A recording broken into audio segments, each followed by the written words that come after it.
At the Toronto Film Festival a few days ago, BBC Films announced the film adaptation of Mikey Wals's best-selling memoir Gypsy Boy.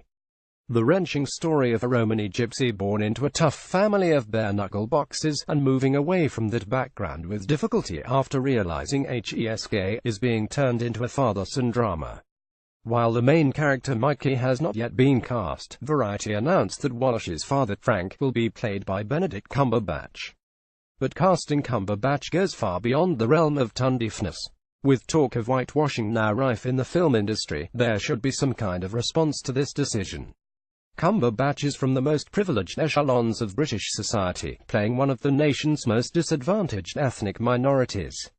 So far, the rest of the cast and crew of Gypsy Boy are also made up entirely of non-travelers, a choice that would be outrageous for any other BME film production. Cumberbatch is undoubtedly a hugely talented actor, and we can expect a nuanced performance from him. But the problem here is deeper, and the implication that any actor can throw on a different ethnic identity at a whim is troubling. For the outset, Gypsy Boy is exhibiting a degree of carelessness about the group of people it seeks to portray. The Gypsy, Roma and Traveller GRT community is among the most derided and rarely portrayed ethnic groups in British cinema. In more cloistered cinephile circles, film directors such as the Romani-born Tony Gatla Drum, 1993, and Serbian art house favourite Emir Kusturica Time of the Gypsies, 1988, have done pioneering work in their explorations of travelling life. In English-language cinema, the exemplary 2005 film Pavy Lakeen, directed by Perry Ogden, is an impressive, documentary-style drama featuring a family of real Irish travellers. But overall, particularly when it comes to films released theatrically in the UK, GRT protagonists are scarce. The handful that average moviegoers can name either parrot racial epithets such as Pikey Guy Ritchie's Snatch, borrow language and cultural elements from travellers with little acknowledgement. Cleo Barnard's The Selfish Giant to use the traveller characters as token working-class tough guys. Michael Fassbender in Trespass Against Us. Photograph All-Star Film 4 last year did see one notable if lukewarm exception: Trespass Against Us, starring Michael Fassbender and Brendan Gleeson. The film, based on the real-life exploits of a traveller crime family, did attempt to take a jab at casual racism in British life. But populated as it is by conmen and thieves, it hardly defies negative stereotypes. And more pressingly, the director Adam Smith did not cast actors from a Romani background. Borrowing from GRT people's stories without including them in the creative process is hardly progressive. When we face the realities of travellers' marginal existence, a group of people who have the lowest life expectancy, school attainment rates and standards of living in the UK, it smacks of borderline insult for Cumberbatch to take on the mantle of oppression for a film role. This is a former public school boy who once said that his biggest experience of being ostracised was for being brought up in a world of privilege. That's a painfully far cry from the regular mistrust and fear that Romani gypsies are treated with in contemporary Britain. Last week, Traveller's Times magazine shared a horrific video of a police eviction in the West Midlands.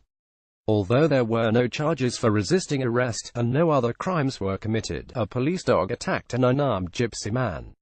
The man's leg was savaged for a minute and he later needed surgery. This shocking footage has not been widely shared in national news media, nor met with the type of online outrage typically reserved for police violence against racial minorities. While it may seem tangential, the response to that footage is the most extreme iteration of the same endemic issue. There's annoying silence on the subject of racism against GRT people in the arts and film community and in the media more generally. If GRT people are denied minority status by this blindness, the results can be dangerous. Casting a posh white actor as a Romani gypsy with little or no backlash is an extension of the same problem. Last month, a whitewashing scandal around the casting of Hellboy reached all the way to its Hollywood executives and stars. Another white Englishman, actor Ed Skrein, was cast in a role originally written and created for an Asian American person. In response to criticism, Skrein decided to leave the position open for someone better suited to the part, i.e., someone racially appropriate. It's not the first time Cumberbatch has found himself in hot water over a similar race-related controversy. In Star Trek Into Darkness, he played Khan, a role intended for someone of Indian descent. Unlike Cumberbatch, Screen chose to step down from the role and released a statement.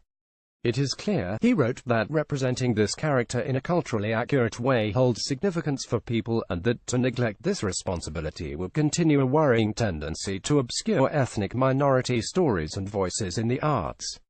Screen's decision and accompanying statement was applauded on social media. This points to one conclusion: that film festival programmers, critics and filmmakers have a troubling blind spot when it comes to the gypsy and traveler population. If a white person takes on a role playing a person of color, the uproar is swift. Romany gypsies' apparent whiteness does not erase their ethnic minority status. Whether the film world's silence on the subject speaks of simple unfamiliarity or a deeper bigotry, it desperately needs to change.